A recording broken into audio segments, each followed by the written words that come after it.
good afternoon. Ito, meron tayong ano naman dito, grabe naman. Meron tayong tanggap na naman amplifier. Home Pro Set 10, DB Audio by Astron.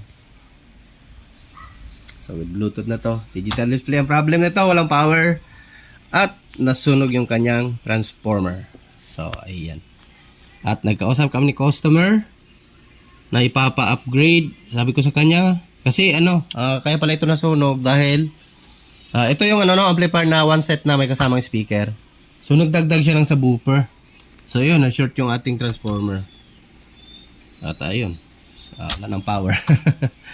At ito, kinausap ko siya. Kung gusto mo nang palakasin to, ay palakasin na lang namin talaga. Ay i-upgrade na lang. So nagkasundo naman kami sa price. Nagkasundo kami sa 2.3. So kaya yun, palitan natin to ng malaking transformer. So, tingnan natin kung di pa yung malakas. Kasyang-kasya naman to dito. EB602, EB502 na transformer. Kasyang-kasya lang. So, ayan. At another naman to. Parang same lang sila ng same lang sila ng transformer nung same lang sila ng circuit ng ating in-upgrade na EB302. DB Audio rin. Na ganito din yung niya. Pinalitan lang natin ng capacitor, malaki. Ganito din yung diode niya. So ayan, ang maganda lang dito may relay na siya, no. So ito, at dagdag output transistor na naman tayo nito. Papatungan na naman natin ito ng ibang heatsink dito para kumapal. And then dagdag tayo, lagyan natin ng blower kasi wala itong blower eh. Lagyan natin ng blower. Pa-side siguro natin dito. Tingnan natin kung saan pwede ilagay. Parang kasya naman ata dito sa likod yung blower. Ayan.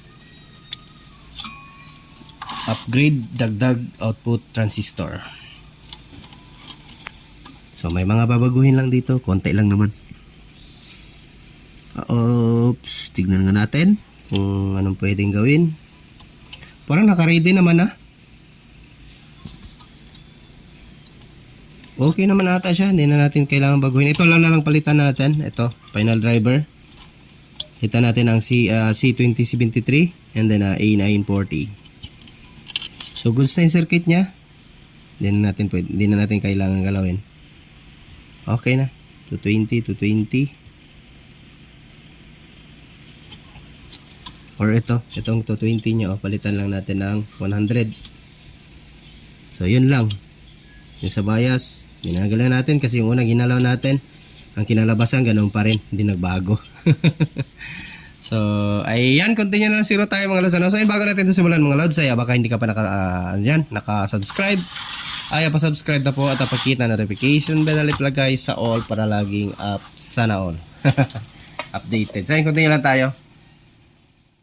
So, ay mga lods, ito update tayo sa ating ginawang upgrade, So, ito na yung transformer natin, 33033. So, EI type. So, wala na, naubusan na tayo ng toroidal. So, meron pa sana dito. Ito sana ilagay ko, yung sa component, no? So, kaso ang taas ng voltahe, nasa 39 to 40. So, ito ngayon, ito na lang yung modify ko konti at palitan ko ng capacitor. Tignan ko kung ano pwede gawin dito. And then, update ko kayo ulit, no? So, ayan, na-ready ko na lahat. Naglagay na din ako, dagdag ako ng fuse holder para may access sa fuse dito sa labas kasi wala tong fuse sa secondary. Naka-fix bias naman ata to, kaya goods lang, no? So, ayan, naglagay tayo, no? Nag-add tayo, so ayan. Iyan. So, nasa 033 and then ito nasa 015. So, pwede lang kasi nga ay regulated na supply lang naman ng USB yung sinuplayan nito. Yung ating 15. So, kaya pa naman ng ating regulator ito. Kasi dito galing yan, So ayan. Ayan, Ito na line. Ito na terminal ng ating AC sa supply papunta dito. Supply ng USB. Naka-bridge diode maliit. So ayan, update ko na kayo ulit. Tignan ko kung anong pwede gawin dito. And then parang wala naman ata tayong pwedeng baguhin dito kasi nga ay naka-ano na to. So tignan ko na lang kung anong pwede gawin. Or itong 220 ohms palitan ko ng 100 ohms. Para sa sa base to base, no, ng ating transistor. So may nag-chat si Bossing. So ayan. Continue na lang tayo. Mga lods, ito partial testing muna tayo. Hindi pa tayo nakapagdagdag ng ating output transistor, no? So ayan, nagkapalit na tayo ng capacitor na malaki. So ito yung sa kanya, maliit. So ayan, maliit. And then ayan, may binago lang ko dun sa likod, mga line lang ano, kasi malaki kasi yung capacitor. May pinag-jumper lang ako dun sa likod niya. So ayan. Ayan, malaki na din yung final driver. So hindi ko na pinalitan yung 220 ohms. So testing ko na lang muna. Ayan. Yung transformer natin malaki na. Power natin. Yun nag-power agad. And then kasi ito pang naghahaming pa yung natin speaker kasi hindi pa ito na-lock yung heatsink niya. Wala pa tayong proper grounding. Bluetooth. Okay, so malakas na to.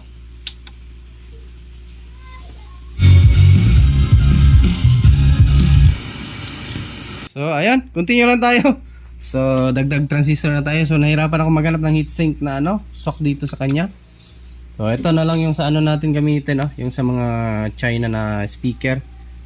So tingnan lang natin kung saan natin pwede dagdag. Dito siguro, dito lang siguro. Kasi lang space na.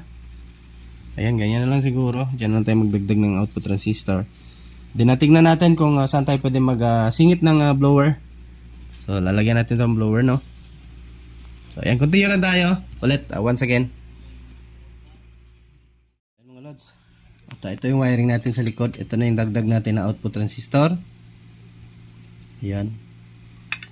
And then ito yung wiring sa likod. Ito yung sinabi ko sa inyo na minodify ko lang, Nag-jumper ko lang yung kasi hindi kasi magkasya yung capacitor kasi malaki nga. Ayan, yung connection na pinag-jumper ko na lang para mapilit kung may kasya yung capacitor. Then ito na yung sa ating base dito sa papunta. Yung positive, ito, positive side to ng base. Nakakonek sa emitter ng ng C2073 pasok dito sa ating C5198. And then ito namang A940 emitter papasok din dito sa base ng ating A1941, And then ganoon din sa kabila channel. Ganoon din siya, same lang. And then yung output kung saan yung common, ito kasi yung common ng output ng dalawang transistor din. So yung dito din common din. So lang natin. Pinag-isa. Then ganoon din sa kabilang channel. Hanapin niyo lang yung common output pinaka main output na nung dalawang resistor galing dito sa emitter. Ayan, jumper yan dyan. May resistor yan sa likod. Then yung dito naman sa emitter sa kabila. Dito din. Ito yung main. Nagparallel kasi sila dito. Ito yung out ng isang transistor. Ito din yung out ng isang transistor, So yan, negative transistor at saka positive transistor. So yan, pinag-isa. Then ganoon din dito. So ayan, same lang. Ganyan lang mga lods. So nakapagtanim na din ako ng para sa pan natin. Ayan. Naglagay ko ng ng 100 ohms na resistor para makontrol yung mataas na voltahe. And then yung natin dito sa relay, pinalitan natin yung yung 100 ohms dito. Kung meron kayo diyan ganitong amplifier, pinalitan ko ng 270 ohms para kasi mataas na yung supply natin, nasa 33.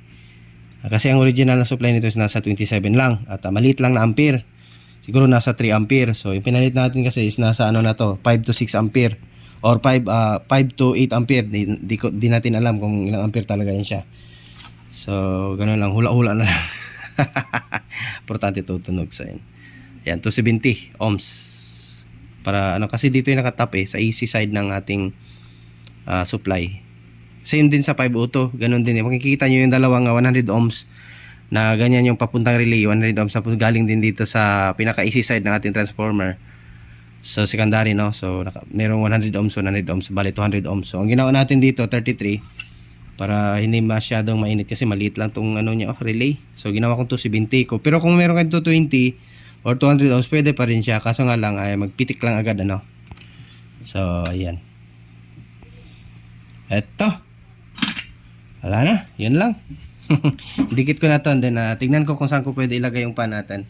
Ito lang siguro ilagay natin na pan kasi may paan na Ayan may paan na siya. Tignan natin, linisan natin to mamaya. Ayan, may pang screw na siya So tignan ko kung saan ko pwede isingit So continue lang tayo mga lods ulit. Mga lods, ayan, natapos na natin. So ito, lock na din natin. So tayo, wala na tayong paglagyan ng blower. Dito na lang pero papunta yung hangin dito. Papunta sa mga heatsink, no? Yan So ayan, na-treat ko na. Ayan, siksik na yung amplifier na sir. Kahit maliit. Bigat na din siya mga lods. Pure copper kasi ito. So ito, testing natin. Tingnan natin kung ikot yung blower. Ayun nag-click yung relay. Pinamikot na yung blower. So ayan, papunta yung hangin dito. So may space lang yan sa likod kung saan nahihila din siya ng hangin. Ayan. And then dito yung labasan ng hangin. Ayan, pag baga niya dito, dadaan yan siya dito. So ito, lagyan natin ng speaker. Kabit ko lang yung natin. Ayan, lagyan natin ng speaker. Ayan, huwag kalimutan i-like ating video mga lods. So yung mga hindi pa gaano yung mga newbie pa, so huwag niyo po gayahin agad-agad yung ating mga ginagawa. So trial same sa akin nung baguhan pa ako. Trial and error talaga sa pag-upgrade ng mga ganitong amplifier. Pero kung marunong ka na sa circuit, di ka na matakot. Basta't may series valve ka lang.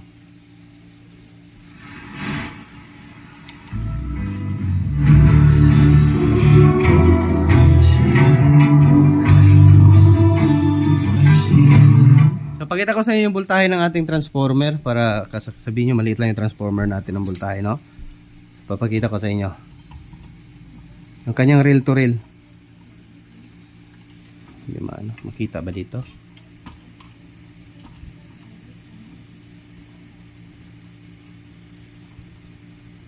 So rail to rail tayo.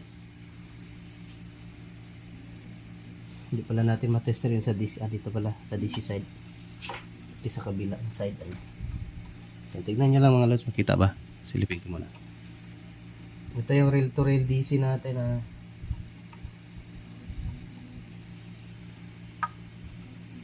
Ayan 85.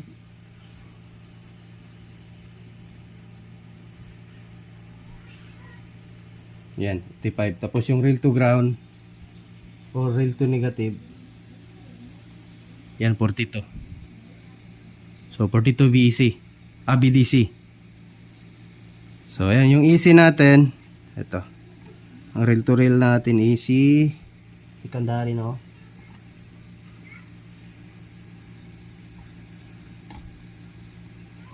Wait lang. Ayan. 65. So hatiin mo na lang siya. So nasa siya. Pero naka-series valve pa tayo niyan mga lods. So tanggalin natin sa series valve kasi okay naman Kasi kinokontrol ng series valve yan So rekto tayo. Okay, ganun nga talaga. So 65. So divide to nasa 33.5 32.5 So yan 32 to 33. Close to you ain't close enough, feels miles away. It only counts in horseshoes and egg grenades. Cause no one else could ever make me feel this way. Hey God, just don't look at some face on the rocket shooting star. Time to earth, the sun's not gonna guess. May copyright yan. Ulitin nga natin yung ating secondary BDC. Sorry. So 86.7 BDC. So ayan. So lakas na yan. So USB tayo para matapos na natin yung video natin. Sana yung USB natin. Andun siguro nasama sa natin. Sa ating na-repair na amplifier. Paktay kung nandun. Andito lang pala. So kasi meron tayong na-repair na LG. Hindi ko na-repair mga lods kasi nga ay burado yung mga parts. May mga burado. Hindi ko na matrace. So USB tayo. USB driver mode. Oh. Tagalin natin.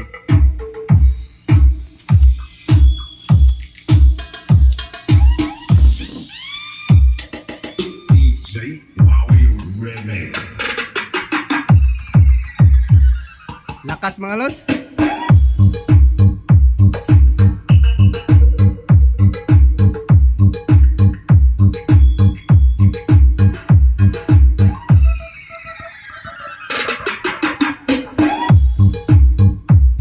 Yanig din yung bubong ko ah.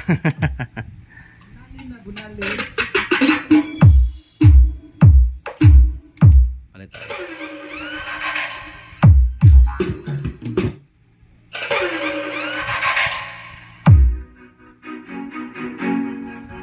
Solid din yung ano niya, yung ano ng bus mga lods, buong buo din. DJ Howie Remix.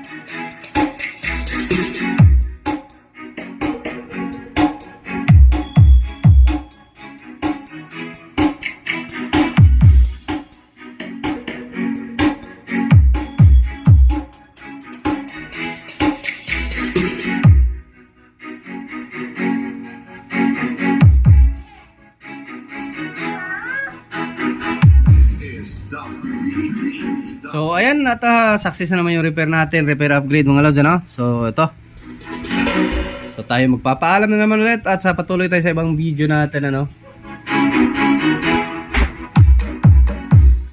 So yung gusto magpapa-shoutout dyan or magpatap ng pangalan, just comment down below. At don't skip ads mga lods, yan na lang po yung ano ko, yan na lang po yung income ko, no? Piso-piso kada advertise.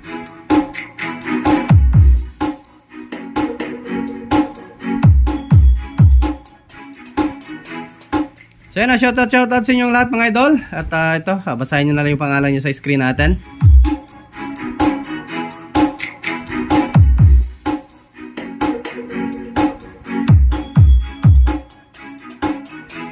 Huwag kalimutan mag-like mga idol.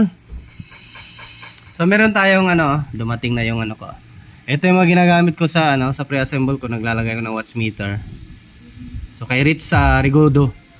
So, hintay lang sir, medyo delay. So, yung metal enclosure ko sir, maliit yung dumating. Nag-reorder ako ng iba, ano, maliit talaga. So, hintay na lang sir. Alam ko, manonood ka sa video ko. So, ito yung ano natin, voltage current protector. So, dito mo kukontrolin yung ampere ng ating inverter na lalabas, no? So, pag lalagpas sa kanyang ano, nilagay mo na limit, current ay kusang magsha-shutdown itong ating voltage current protector. So, ayan. Ito yung brand na ginamit ko, maganda to, Taxnail. So Taxnail din ata itong nabili ko na, no. Ito, parang Taxnail din ata to. Watch meter. So rami-rami tayo, sobrang busy ko talaga. Pasensya na talaga yung iba na ano, yung nagpapagawa. Medyo na-delay talaga, pasensya na po talaga, isa lang katawan ko. Tapos minsan talaga sabay-sabay pa tumawag sa akin kung natapos ko na ba. Sabi ko hindi kaya. Sabi ko hindi pa natapos, hindi ko pa nasimulan. So ito yung ano, Taxnail nga din pala. So sa ating pre-assemble solar. So may nagpapagawa sa atin si Sir, no. So 3 kilowatts na 24 volts high voltage yung inverter natin ni Sarini. So ang singil ko kay Sir is nasa ano, na magkano na ba yon? Nasa 49k. So lahat na yon, ang ilalagay na lang ni Sir is yung battery at solar panel. So may free na din wire para sa solar panel. So ayan, at si Sir na yung ano, sa inyo na yung shipping kung gusto niyo magpa-pre-assemble. Sa inyo na yung shipping, depende kasi sa location. So akin na yung ano, pagbalot. I-create ko pa kasi. So ayan.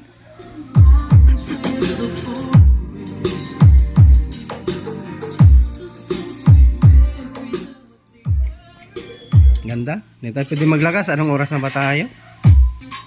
Oh, alas 10 na pala, sorry. Hindi na tayo pwede magingay masyado. Ayan, hanggang dito lang yung video natin mga lods, ano? So ayan, magandang buhay sa ating lahat. Buenas noches at magandang gabi at maayong gabi. So ayan, thanks for watching mga lods. Magandang buhay. Bye bye.